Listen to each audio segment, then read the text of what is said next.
ठीक है बच्चों, आज हम पढ़ेंगे चैप्टर 14। चैप्टर 14 के अंदर उसका शीर्षक है अब तक बहुत बह चुका पानी। यह एक कविता पाठ है, एक पोम है, जिसको पहले एक बार मैं बोलूंगा, आप उसके पीछे पीछे रिपीट करेंगे और उसके बाद मैं हर एक शब्द का आपको अलग से अर्थ बताऊंगा, तो आप समझने की कोशिश करेंगे। उड़ता उड़ता कौवा आया, लिए चोंच में पूरी रोटी, ताजी ताजी चुपड़ी चुपड़ी, गोल गोल थी मोटी मोटी, देखा लोमड़ ने उसको तब, बैठ चुका था जब डाली पर, लोमड़ तब मीठी बोली से, बोला गर्दन ऊंची कर कर, मेरे राजा कौवे बेटे, मैं तुझको पहचान गया हूँ, आता जाता रहा इधर मैं, कई वर्ष से नई नया हूँ, मुझे पता है उस कौवे के,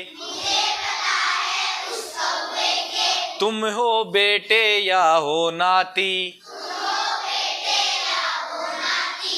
जिस कौवे ने मुझे सुनाई, यहाँ बैठ कर मधुर प्रभाती, बैठा था वह इसी डाल पर, बैठे हो अब तुम जिस पर, मेरे कहने पर गाया था, उसने अपना गाना स्वर भर, कौवे भैया तुम भी अपना, मीठा राग सुनाओ मुझको, अपने दादा नाना जैसी, अपनी कला दिखाओ मुझको, कौवा हंसा चोंच की रोटी, पंजे में पकड़ी जब पहले, बोला लोमड़ दादा से यूं, कान खोल कर दादा सुन ले, पुरखों का अनुभव पाया है, क्यों दोहराऊं वह नादानी, अब न तुम्हारी दाल गलेगी, अब तक बहुत बह चुका पानी। यह बेटा एक कविता पाठ है। आपने बहुत पहले भी ऐसी कविताएं सुनी होंगी कि एक कौवा अपने मुंह में रोटी लेकर के और पेड़ पर बैठ जाता है, एक लोमड़ नीचे से आता है, उससे बोलता है और कौवे की बड़ाई करता है, और बड़ाई करके उससे क्या कहता है, उसकी अच्छी अच्छी बातें बता करके कि हे कौवे तू बहुत अच्छा गाता है, और जैसे ही वह उसकी बातों में फंस करके बेवकूफ़ बन जाता है और अपने गाने के लिए चोंच खोलता है, तो उसकी रोटी नीचे गिर जाती है और उसको लोमड़ दादा उठा करके भाग जाते हैं। ऐसी कहानियाँ आपने पहले सुनी होंगी। उसी कहानी के आधार पर ये नया चैप्टर है, नई कविता है। इसमें क्या है कि वैसे ही लोमड़ दादा दोबारा कोशिश करते हैं। एक कौवा है, उसकी पीढ़ियों में दूसरा कौवा, जैसे बेटा पोता मान लो, उस कौवे के भी क्या है, रोटी हाथ लग जाती है, और रोटी को लेकर के वह कौवा उसी पेड़ पर, एक दूसरा पेड़ रहता है उसके जैसा ही, उस पर जाकर के बैठ जाता है। जैसे उसकी पीढ़ियों में उसके दादा या नाना जो थे वो गए थे वैसे ही, और लोमड़ दादा वैसे ही उसके पास जाकर के क्या कहते हैं कि ये कौवे राजा, तुम्हारे जो भी दादा या नाना जो भी हुआ करते थे उन्होंने भी मेरे पूर्वजों को, पुरखे मतलब कौन होते हैं, पूर्वज, हमारे दादा नाना जो हमसे पहले आ गए ना इस दुनिया में, उनको हम पूर्वज कहते हैं। जो हमसे पहले पैदा हुए और उनके बाद हम पैदा हुए अपने परिवार में, तो जो हमसे पहले पैदा होकर के और मृत्यु को प्राप्त कर गए, मर गए, तो उनके लिए हम क्या शब्द इस्तेमाल करते हैं? पूर्वज। तो लोमड़ दादा क्या कहता है कि मेरे पूर्वजों को तेरे पूर्वजों ने बहुत अच्छे से गाना सुनाया था, और वैसे ही मैं चाहता हूं कि तू भी मेरे को गाना सुनाए। तो इस चक्कर में वो उसको मनाने की कोशिश करता है, उसकी उसी तरह से बड़ाई करता है जैसे पहले वाले लोमड़ ने की थी, और कौवा बातों में आके गिरा दिया था। लेकिन ये कौवा क्या है, उस कहानी को जानता है। तो इसने क्या कहा कि लोमड़ दादा, मैं तेरी चालाकी समझ गया। तू ये चाहता है कि मैं बोलने के लिए अपनी चोंच खोलूं और मेरी रोटी जो है ना वापस से गिर जाए और तू लेके भाग जाए, जैसे मेरे पूर्वजों की रोटी तेरे पूर्वज लेकर के भाग गए थे। लेकिन मैं ऐसा नहीं करूंगा। उसने पहले अपनी जो रोटी थी उसको पंजों में दबाई, और उसके बाद लोमड़ दादा को क्या कहता है कि लोमड़ दादा, तुम्हारी दाल बहुत गल चुकी, यानी कि तुमने जिस समय मौका मिला ना तो अपना उस समय खूब काम निकाल लिया, लेकिन अब मैं इतना बेवकूफ़ नहीं रहा, हम समझदार हो गए, तो अब तुम्हारी बड़ाई के चक्कर में हम अपनी रोटी नहीं खोने वाले। तो हमें भी दिमाग है इस चीज़ का कि कैसे रोटी को बचाना है। तो उसने पंजों में दबा करके अपनी रोटी को बचा लिया, और लोमड़ दादा बेचारा छोटा सा मुंह लेकर के वहाँ से चला गया कि आजकल तो कौवे बहुत ज़्यादा होशियार हो गए। तो इसी तरह की एक कहानी है। अब मैं वर्ड बाय वर्ड आपको अर्थ बताऊंगा, आप सुनना बेटा, और किसी वर्ड में प्रॉब्लम होगी ना तो मैं आपको वापस से एक बार बता दूंगा।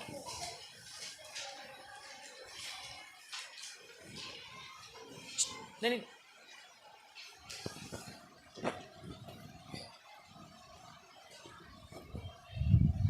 अगर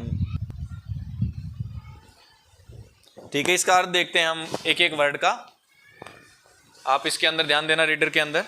उड़ता उड़ता कौवा आया। एक कौवा नहीं, अब आपको रिपीट नहीं करना। एक कौवा उड़ करके आया, उड़ता उड़ता कहीं से, लिए चोंच में पूरी रोटी। उसकी जो चोंच थी उसमें एक पूरी रोटी थी। पूरी कैसे? एक तो आधी रोटी होती है, और एक पूरी का मतलब पूरी गोल गोल सी बड़ी सी एक रोटी थी। ताजी ताजी चुपड़ी चुपड़ी, ताज़ा रोटी कहीं से उसके हाथ लग गई कौवे के, तो वो वहाँ से उठा करके ले आया। चुपड़ी चुपड़ी, जब हम बटर लगाते हैं ना रोटी पर, घी लगाते हैं, तो वो ऐसी चुपड़ी हुई रोटी कहीं से उठा करके लाया था। गोल गोल थी मोटी मोटी, उसकी शेप क्या थी? राउंड, और साइज क्या थी? मोटी मोटी। देखा लोमड़ ने उसको तब, जैसे ही कौवा आया उस लोमड़ ने उसको देख लिया।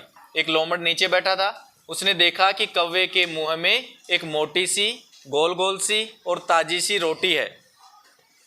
बैठ चुका था जब डाली पर।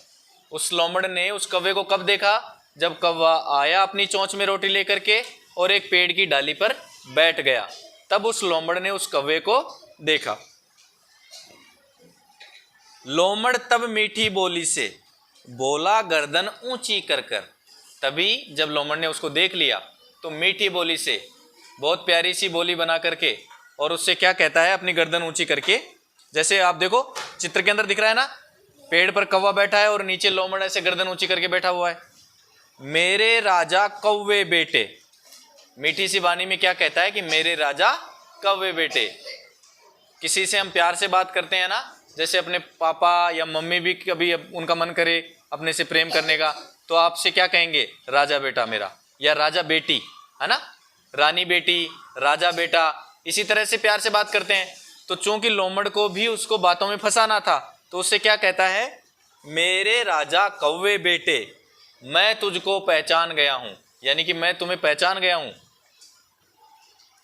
आता जाता रहा इधर मैं, कई वर्ष से नया नहीं हूं। लोमड़ ने क्या कहा कि मैं तुझे पहचान गया और मैं इधर आता जाता रहता हूं, कई बार आता जाता रहता हूं, और मैं यहाँ पे नया नहीं हूं, कई वर्षों से मैं इधर से ही घूम रहा हूं।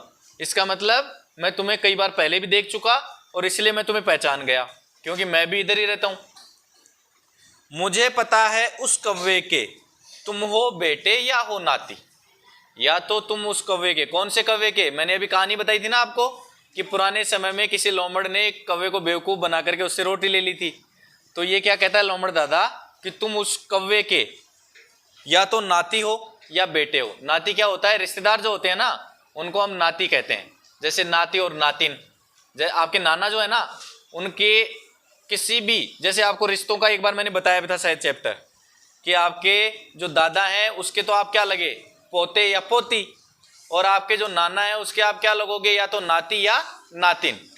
लड़के जो होते हैं उन वो लगते हैं नाती अपने नाना के, और लड़कियां नातिन।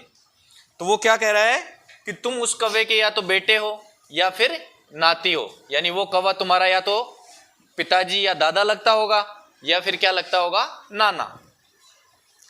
जिस कौवे ने मुझे सुनाई यहां बैठकर मधुर प्रभाती, जिस कौवे ने यहां बैठ करके मुझे मधुर प्रभाती, मधुर का मतलब मीठी और प्रभाती का मतलब होता है सुबह सुबह जो गाना गाया जाता है ना, उसको कहते हैं प्रभाती। मॉर्निंग में उठते ही आप पहली बार में ही जो गाना गाते हो सुबह जल्दी, उसको, उस गाने को क्या कहते हैं, प्रभाती। तो जिस कौवे ने मुझे सुनाई यहां बैठकर मधुर प्रभाती, तुम उसी कौवे के कोई ना कोई रिश्तेदार हो, या तो वो कौवा तुम्हारा दादा था या पिता था या फिर तुम्हारा नाना था, और उस कौवे ने मुझे भी यहां बैठ करके, मधुर का मतलब मीठी और प्रभाती मतलब सुबह सुनाए जाने वाले गीत सुनाए हैं। अर्ली इन द मॉर्निंग जो गीत सुनाए जाते हैं उनको प्रभाती कहते हैं। सॉरी। बैठा था वह इसी डाल पर, लोमड़ क्या कहता है उसको खुश करने के चक्कर में कि वह इसी डाल पर बैठा था। तुम्हारा जो भी दादा या नाना जो था ना उस समय, वो भी इसी डाल पर बैठा था। बैठे हो अब तुम जिस पर, जिस डाल पर तुम अब बैठे हो ना, उसी डाल पर वो तुम्हारा जो पूर्वज था ना वो बैठा था। मेरे कहने पर गाया था उसने अपना गाना स्वर भर, मेरे कहते ही उसने भी अपना गाना, स्वर भर का मतलब बहुत अच्छी आवाज में गाया था, तेज और अच्छी मीठी आवाज में उसने भी मेरे कहते ही गाना गाया था। कौवे भैया तुम भी अपना मीठा राग सुनाओ मुझको, कौवे भैया तुम भी मुझको मीठा, तुम भी अपना मीठा राग सुनाओ मुझको। वो क्या कहता है कि कौवे भैया, जिस तरह से तेरे पूर्वजों ने, बेटा इधर ध्यान दे सारे बच्चे, जिस तरह से तेरे पूर्वजों ने मुझे बहुत मीठा सा गाना सुनाया था उस समय, तो मैं चाहता हूं कि तुम भी उसी आवाज में, उसी प्यारी आवाज में वापस से मेरे को मीठा गाना सुनाओ। अपने दादा नाना जैसी अपनी कला दिखाओ मुझको, जैसे आपके नाना दादा कलाकार थे ना, बहुत गाने में बहुत अच्छे कलाकार थे, ये सब उसको केवल बड़ाई इसकी उसकी क्यों कर रहा है, ताकि वो उसकी बातों में फंस जाए और उसी तरह से चोंच को खोल दे और वो रोटी उसको मिल जाए और वो लेकर के भाग जाए। इसी चक्कर में वो उसकी बड़ाई कर रहा था।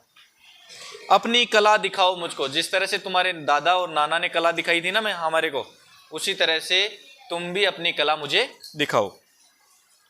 कौवा हंसा चोंच की रोटी पंजे में पकड़ी जब पहले, कौवा हंस करके, समझ गया ना उसकी बात है, तो हंस करके उसने क्या किया, पहले अपनी चोंच से रोटी निकाली और अपने दोनों पंजों में फंसा ली। पंजे जानते हो, पैर जो होते हैं ना उसके नुकीले नुकीले से पैर होते हैं, नाखून होते हैं, उनके बीच में उस रोटी को फंसा करके, और फिर क्या कहता है, बोला लोमड़ दादा से यूं कान खोल कर दादा सुन ले, कि दादा अपने कान खोलो और सुन लो। अब कान खोलने का मतलब ऐसा मत समझना कि वो कानों को कोई ढक्कन लगे हुए थे उसको खोल रहा है। कान खोलने का मतलब होता है किसी बात को बहुत ध्यान से सुनो। ये एक तरह का मुहावरा है, कान खोलकर सुनना, इसका मतलब किसी बात को बहुत ध्यान से सुनना। ठीक है ना धृति, इधर ध्यान दो बेटा। कान खोलकर सुनने का मतलब क्या होगा, किसी भी बात को बहुत ध्यान से सुनना। तो कौवे ने क्या कहा कि लोमड़ दादा कान खोलकर सुन लो, यानी कि बात को मेरी को ध्यान से सुन लो। पुरखों का अनुभव पाया है क्यों दोहराऊं वह नादानी, यानी कि वह ना समझी। नादानी का मतलब होता है ना समझी, यानी कि जो नादानी मेरे पुरखों यानी पूर्वजों ने, मेरे दादा और नाना ने की थी, क्यों दोहराऊं, वही चीज मैं रिपीट क्यों करूं, वही चीज मैं तुम्हारे लिए रिपीट क्यों करूंगा। मैंने अपने दादा और नाना की गलती से सीख लिया कि मेरे दादा और नाना को किस तरह से तुमने बेवकूफ़ बनाया था और उनसे उनकी रोटी ले ली थी, लेकिन मैं बेवकूफ़ नहीं बनूंगा, क्योंकि मुझे मेरे दादा नाना की कहानियां पता है। तो मेरे को पता है कि मेरे दादा और नाना ने गलती से चोंच खोली, तुमने रोटी छीनी और भाग गए। मैं ऐसा नहीं करूंगा, क्योंकि मेरे को मेरे दादा नाना की गलतियां पता है और मैं वापस से उनको दोहराऊंगा नहीं। अब न तुम्हारी दाल गलेगी, अब तक बहुत बह चुका पानी। दाल गलने का मतलब अब तुम्हारी पार नहीं पड़ेगी, अब तुम्हारी कोई बात नहीं चलेगी। तुम्हारे कहने से मैं बेवकूफ़ नहीं बनूंगा। अब तक बहुत बह चुका पानी, अब तक बहुत बह चुके का पानी का मतलब अब से पहले तुमने जो कर लिया ना वो कर लिया। अब से पहले जो जितना बेवकूफ़ तुम बना सकते थे उतना बना चुके। अब तुम्हारी पार नहीं पड़ेगी, अब तुम्हारी दाल यहाँ पे नहीं गलेगी। दाल नहीं गलने का मतलब होता है किसी की बात या किसी का कोई भी वो अपनी बात चलाना चाहे तो वो चलेगी नहीं, उसका मतलब होता है दाल गलना। जैसे कई बार नहीं कहते फैमिली में, अब तो मेरी दाल गलनी बंद हो गई, मैं यहाँ नहीं रहूँगा, यानी कि मेरी बातें किसी ने मानना ही बंद कर दिया, मैं जो चाहता हूँ वो होता ही नहीं है। तो कौवे ने भी क्या कहा कि लोमड़ दादा, मेरे पूर्वजों के साथ जो हुआ था ना उससे मैंने सीख ली है कि इस तरह से चोंच खोल के नहीं गाते। अगर रोटी चोंच में है तो पहले उस रोटी को पंजों में लो फिर गाओ। तो मैंने अपनी गलतियों से सीख लिया, इसलिए मैं दोबारा गलती नहीं करूँगा और तुम मुझे बेवकूफ़ बनाने की कोशिश भी मत करो। ये आपका चैप्टर कंप्लीट हो गया। अब इसके क्वेश्चन आंसर एक बार बोर्ड पे लिख रहा हूँ बेटा मैं, आप इसके लिए आपके होमवर्क की कॉपीज निकाल लो या फिर क्लास वर्क की।